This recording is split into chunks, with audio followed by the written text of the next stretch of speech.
Alhamdulillah ya. Mari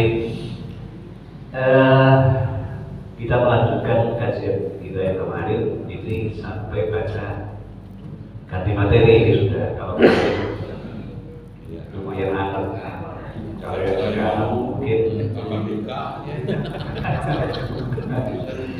mau lagi. Jadi memang di antara doa kita kan harus selalu mendoakan keluarga, termasuk anak. Sebagaimana doa yang sering dibaca, Rabbana hab lana min azwajina wa dzurriyyatina qurrata a'yun waj'alna lil muttaqina imama. Wahai Allah, Tuhan kami, habli, Rabbana hab lana, kalau di situ hab lana, berikan rezeki kepada kami istri-istri. Nah itu di situ. Makanya saya berhenti istri apa istri kayak gitu. Berikan kepada kami istri kami itu. Kalau istri lah, kalau untuk sendiri itu bahaya. Tapi kalau istri kami berarti istri dari masing-masing kami, berarti satu saja. Dan keturunan kami qurrata a'yun, yang mampu menjadi peneduh hati, peneduh pandangan kita. Itu jadi punya istri yang ketika dipandang itu yang meneduhkan hati, menyejukkan pandangan mata dan pandangan hati. Nah, itu kan nikmatnya suami itu punya istri yang seperti itu, termasuk anak dan keturunan yang seperti itu. Nah, sayangnya para jemaah gak berani ngaku kayak gitu apa enggak? Iya, bisa kayak gitu. Nah, para jemaah juga gak berani tanya istri Ustaz kayak gitu apa enggak? Gak berani. Nah, rahasia itu. Rata-rata istri Ustaz itu malah lebih berani daripada istri-istri kayak bapak-bapak itu. Lebih berani mengizinkan. Para ustaznya lebih berani amin lagi. Alhamdulillah ya Allah. Biarkan masih ya. Ya perlu dipanasin dulu itu. Ya Allah. Baik, kita bacakan bersama-sama mari.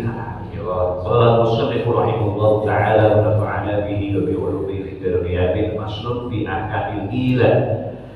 Ini pasal menerangkan tentang ila. Pasal menerangkan menjelaskan tentang sumpah ila. Apa itu sumpah ila? Jangan tanya apa penting sih ketika gitu.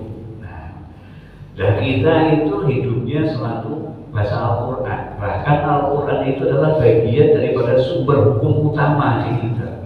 Padahal di Al-Quran jelas-jelas dinyatakan dasarnya ilah itu adalah lilladzina yu'luna min nisa'ihim tarabbusu arba'ati asyhurin fa in fa'u fa innallaha ghafurur rahim. Wa in azabu talaqa fa innallaha sami'un 'alim. Ini adalah dasarnya ilah. Dan ini Al-Quran begitu. Kalau kita tidak mengenalnya, jangan-jangan kita melakukan perusahaan terhadap Al-Quran. Masalahnya di situ. Jadi kalau baru mengenal istilah-istilah ini, nah, dari kemarin kemana saja? Dari kemarin kok dipelajari. Kali ini di Al-Quran. Nah, masing-masing dari nama-nama istilah yang kita dengar di dalam ibadah kita, tentu kita harus mengetahui definisinya, pengertiannya. Kayak misal sholat kita tahunya misal ya itu seperti itu. Kalau kita melaksanakan sholat, tapi ungkapan dari sholat itu sendiri seperti apa? Kan ya itu adalah aqwal wa af'alun muhtatamatun bil takbir wa muhtatamatun bil tasbih. Ya namanya sholat pengertiannya itu apa? Ya, gerakan-gerakan yang sudah ditentukan, ya, yang kemudian dimulai dari takbiratul ihram yang pada akhirnya finish atau selesai ketika sudah melakukan salam atau salam. Nah, pergerakannya di dalam nanti yang namanya sujud apa, ruku apa segala. Nah, kita harus mengenal istilah-istilah itu. Sebagaimana pada kesempatan kali ini kita mengenal yang namanya ilah. Nah, ilah itu pengertiannya seperti apa? Sedangkan ilah itu jelas-jelas tertuang di dalam Al-Quran, di dalam surat Al-Baqarah ayat 226 227. Lilladzina yu'luna itu ilah itu ilah. Yu'luna min nisa'ihim tarabbusu arba'ati asyhur. Jadi bagi orang yang melakukan sumpah ilah, maka ya orang yang melakukan sumpah ilah terhadap istrinya maka ditangguhkan sampai 4 bulan. Kemudian setelah itu fa'in fa'u, kalau mau ya campur lagi, kalau enggak ya disuruh bertalak. Nanti intinya seperti itu. Nah, ilah itu sendiri apa? Secara syarat yaitu halqu zaujin yasihhu talaquhu liyamtani'a min waqti zawjihi min waqti zawjatihi fi qubuliha mutlaqan aw fawqa 4 asyhurin. Nah, ini yang namanya ilah atau sumpah ilah itu adalah sumpahnya seorang suami kepada istrinya untuk tidak menggauli, dalam arti itu untuk tidak menyetujui, maksudnya menyetujui di tempat yang itu. Kalau fikih masalahnya pengertiannya itu memang harus presisi supaya tidak diartikan lain. Kan kadang-kadang ada orang yang menggaulinya bukan di situ misalnya, mungkin hanya dengan bahasa saja sudah cukup misalnya itu. Tapi yang ini maksudnya ketika sumpah tidak memakai yang itu, gitu ya, tidak memakai. Kira-kira jelas ya Bapak ya, nggak harus saya sebutkan barangnya ya. Tapi yang saya maksud itu kubul lah ya. Kalau kubul, kan ada istilah kubul, ada istilah dubur, itu belakang. Kalau dubur itu belakang, yang depan itu pakai kubul, kubul itu depan. Jadi seorang suami itu bersumpah tidak akan memakai itunya istri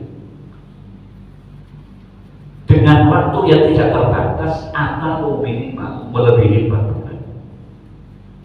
Ketika seperti itu. Wa idza halal. Nah, ketika seperti itu bagaimana? Wa idza halal fa Allah yata'a zawjatahu mutlaqan aw muddatan tazidu ala 4 asyhurin. Ketika seorang suami bersumpah dengan membawa nama Allah, kemudian tidak akan menggauli, tidak akan memakai itunya istri dalam waktu yang tidak terbatas atau minimal lebih dari 4 bulan, maka fahuwa mulim, maka orang itu telah melakukan sumpah ilah. Sumpah ilah. Contohnya itu tadi. Seperti contoh, ketika saya menggauli kamu kepada istrinya, maka demi Allah ketika saya menggauli kamu, maka nanti kamu bertalak misalnya, atau maka nanti wajib bagi saya untuk memberikan al-fad misalnya, itu nanti jadi wajib karena ada demi Allah nanti kalau saya sampai pakai itu maka wajib saya memberikan al-fad. Maka nanti akan jadi wajib. Ini beban akan jadinya kayak gitu kan. Kecuali makanya yang enteng-enteng saja jangan al-fad. Maka wajib bagi saya al-fatihah misalnya, itu kan ringan, bukan al-fad tapi al-fatihah. Itu. Nah ini. Terus salamun ala billahi ta'ala wa sifatihi aw khuliqa wa uzujdihi bitulaqin aw khuliqa bi'idkin kaqaulihi.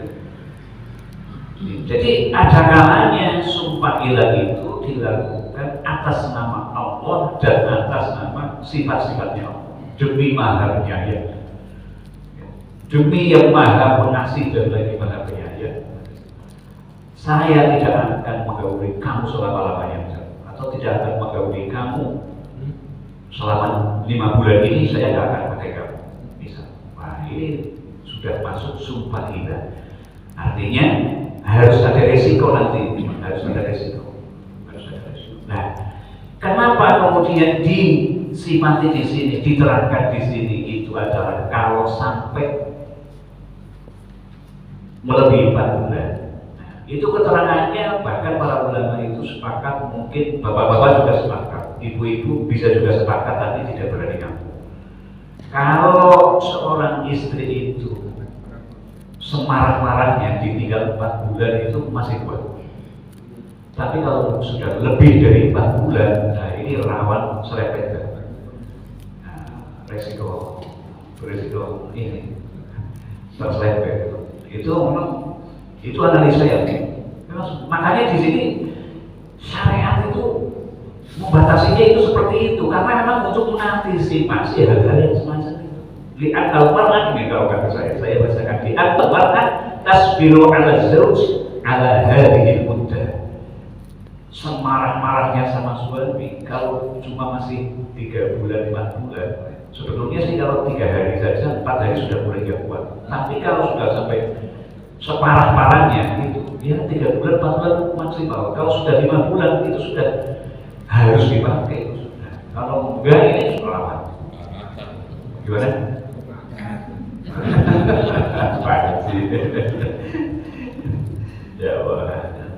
Ini tadi makanya jadi ada dasarnya saya mengatakan ini Allah tadi lihat al-mar'ah mar'ah itu perempuan lihat al-mar'ata karena sesungguhnya perempuan itu tasbiru akan mampu bertahan ala zawji kepada seorang suami ala hadhil muddah atas 4 bulan ya kuat termasuk kuat gak saling harmonisnya itu misalnya ini kan kok terjadi ketika keadaan itu memang genting gitu semarah-marahnya keyel-keyelnya sekesel-keselnya kayak gitu itu nanti lama-lama kalau sudah 4 bulan itu sudah mulai termasuk kebutuhan itunya kan. Akan ini ketika sampai lebih 4 bulan. Nah, kalau dia batasannya sampai 4 bulan lebih, maksudnya lebih dari 4 bulan itu baru dinamakan ilah. Kalau misal dari 2 bulan itu hanya beresiko sumpahnya. Sumpah itu kan ada resiko, yaitu kafarah, yaitu untuk melebur sumpahnya demi Allah. Misal saya tidak akan menggauli kamu dalam 3 hari ini misalkan. Kalau itu kan tetap namanya sumpah karena bawa-bawa Allah. Nah, bawa wallahi misal ada sumpah itu kan namanya huruf qasam. Wallahi billahi tallahi demi Allah.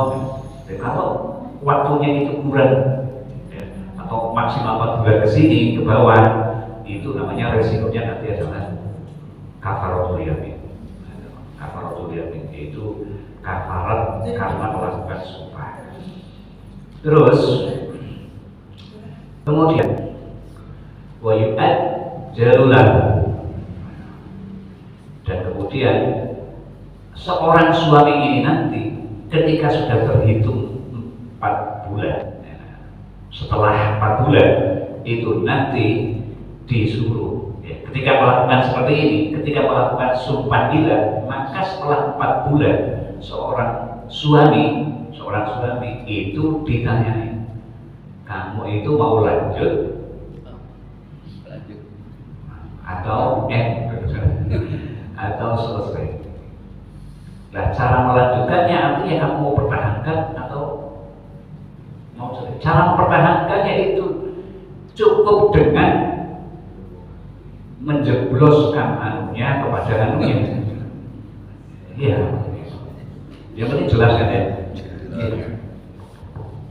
Iya. Pelan-pelan mas. Iya cara.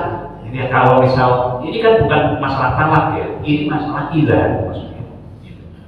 Ilah itu sebelum talak. Karena setelah ilah baru disuruh memilih antara kamu kemudian dipakai itunya atau mau selesai. Makanya di sini thumma ba'da qidai hadhil muddah yukhayyar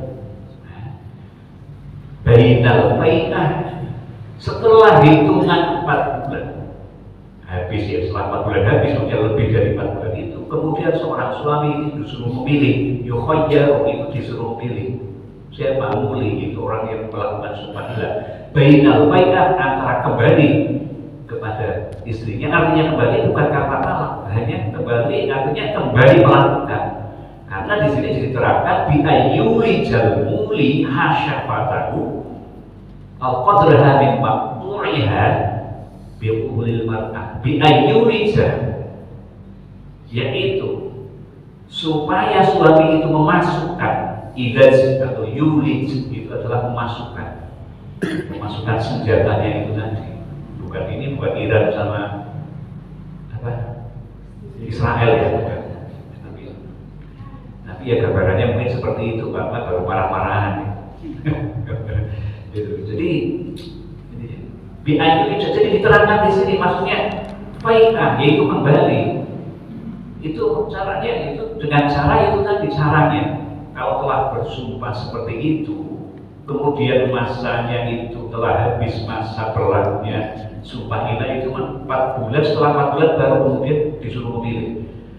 Seorang suami itu ditanya, kamu itu mau atau dengan sendirinya dia, oh saya inilah, saya juga sendiri gak kuat misalnya, gitu. Dia sendiri gak kuat misalnya, udah. Nah itu sudah termasuk kembali. Apa cukup dengan seperti itu? Nanti dulu ini, enak amat jadi seorang suami cuma begitu lah. Terus maksud daripada syariat ini, kenapa di Al-Quran itu hal ini itu juga disebutkan? Itu diantaranya yaitu untuk menjaga hak-hak perempuan, supaya seorang suami juga tidak semena-mena. Ibu-ibu, ada nggak ibu-ibu ini? Saya belain. Iya, memang syariat ini Allah ini sebetulnya. Syariat ini adalah datangnya dari Allah. Kenapa ada istilah ilah itu juga dijadikan pasal tersendiri? Karena supaya hak seorang perempuan sebagai istri itu tidak mudah, tidak gampang untuk disempurnakan, sehingga sampai ada batasan seperti itu. Seorang wanita sebetulnya itu mulia meskipun ya seperti ini dimuliakan. Iya, termasuk ada dibukanya boleh berisi 1, 2, 3, 4 itu kan biar istri yang pertama tidak terlalu capek sebetulnya. Ini ada apa sih? Iya. Ya kalau misal seorang suami misal termasuk yang punya kelainan harus setiap malam itu 3-4 kali sampai 10 kali kan ya udah lama-lama yang tua ini angkat tangan nanti. Syukur-syukur yang tua ini kemudian mencarikan suplemen lagi gitu ya. Enggak, ini bercandanya sedikit ini enggak, saya tarik yang itu, tidak pernah, saya tidak merekomendasikan gitu. Biar anak dulu ini. Ya Allah. Makanya ini sebetulnya syariat itu, maaf ini saya tetap kembali saya ulang-ulang, saling menjaga hak dan kewajiban masing-masing. Kenapa kemudian ada nusyuz? Itu juga supaya hak seorang suami itu juga mampu dijaga dengan baik oleh istri. Sehingga seorang istri kemarin nusyuz itu kan sudah, nusyuz itu hanya sekedar biasanya itu wajahnya ceria, seorang istri ini bisa biasanya wajahnya ceria, tiba-tiba itu langsung mulutnya serasa meleot misalnya gitu. Ini sudah termasuk ada tanda-tanda nusyuz itu sudah boleh diterapkan itu sebenarnya. Jadi mulai dari awal sudah ada tanda-tanda seperti itu sudah bisa diterapkan agar supaya apa? Tidak timbul masalah yang lebih besar. Makanya nusyuz, kalau tahu nanti istri jagain diri supaya tidak terjadi nusyuz. Malah nusyuz itu kan menghilangkan kewajiban nafkah. Kalau talak itu malah tidak. Tapi kalau nusyuz, suami tidak wajib menafkahi. Makanya lebih baik. Ini tujuannya apa sih? Ya demi selalu harmonis sebetulnya. Demi selalu harmonis. Nah itu yang khusus itu jaga hak seorang suami. Yang ini ialah menjaga haknya seorang istri supaya tidak semena-mena seorang suami terhadap istri. Jadi dibatasi kembali. Jadi nanti kemudian ya setelah 4 bulan itu harus memilih seorang suami. Nah, kalau enggak nanti yang bertindak hakim ini. Berhak. Hakim dalam hal ini maksudnya yang dimaksud hakim itu adalah ya yang disangka oleh negara itu namanya hakim. Kalau yang tiba-tiba ada orang diangkat untuk kemudian menangani masalah itu dengan keilmuannya seperti ustadz, imam ataupun katakanlah kiai atau itu namanya bahasa dipikir itu namanya muhakkam, sesuatu yang diangkat untuk menjadi posisi yang hampir sama dengan itu. Bedanya kalau hakim itu adalah legalitasnya dari ke pemerintahan. Kalau istilahnya itu muhakkam, ya hampir sama. Kalau hakim ya memang posisinya jadi hakim, kalau muhakkam diangkat untuk menjadi posisinya seperti hakim. Tadi disuruh pilih antara biayuri jalmuli hasyabatan, yaitu seorang suami ketika ilahnya itu sudah masa ilah itu 4 bulan, lebih 4 bulan itu sudah habis, seorang suami itu disuruh pilih dengan cara pertama biayuri jalmuli hasyabatan, seorang suami itu memasukkan tongkatnya. Hasyabah itu tongkat ya. Nah, ini bisa dipahami ya Bapak-Bapak ya tongkatnya. Maaf biar jelas saya nanti dimasukin tongkat masalahnya nggak boleh ya. Tongkat kalau tongkat yang beneran, kalau ini tongkat yang punya bapak ini, yaitu tongkatnya dimasukkan ataupun bagaimana kalau ada orang yang putus misalnya ya dari yang putus itu tetap kalau misal helmnya itu sudah pernah diputus gitu, makanya yang penting yang tersisa itu tetap dimasukin. Makanya harus seperti itu dipikir sudah dibahas. Ini dari dulu ini sebelum kita lahir, sebelum kita semuanya lahir ini sudah dijelaskan. Apa droha? Ya yang ada. Misal ada yang minta tu'iyah dari yang sisa dari yang terpotong. Itu tetap dimasukkan ke apem, ya. Dimasukkan ke apem. Jadi tongkatnya dimasukkan ke apem. Mobilnya seorang perempuan, tapi wat takfiri bersama-sama dengan melakukan kafaratul yamin. Bukan hanya seperti itu saja, saya bisa kemudian udah istilahnya merendahkan seorang perempuan dan mengatakan dengan gagahnya, saya nggak mau lagi sama kamu untuk begituan, demi Allah saya nggak akan kayak gitu. Pokok setahun ini, bahkan misal contoh ada yang selama-lamanya misal seperti itu. Tapi mau selama-lamanya, tapi tiba-tiba selama bulan, ya tetap harus ditakwek, harus dimintai pertanggung jawabannya. Kamu mau bagaimana setelah 4 bulan itu? Nah itu. Nah kalau kemudian mau kembali, ya harus tetap membayar kafaratul yamin itu tadi. Nah kafaratul yamin itu apa saja? Yaitu memerdekakan budak, ya, kemudian memberi sandang 10, ya, memberi sandang 10 orang miskin ataupun memberi pakaian terhadap 10 orang miskin. Caranya memberi, ya pakaian itu ya pakaian, bukan yang dipakai. Kalau dipakai itu nanti apa ini namanya tutup masker aja sesuatu yang dipakai kan, tapi yang dimaksud pakaian ini ya baju.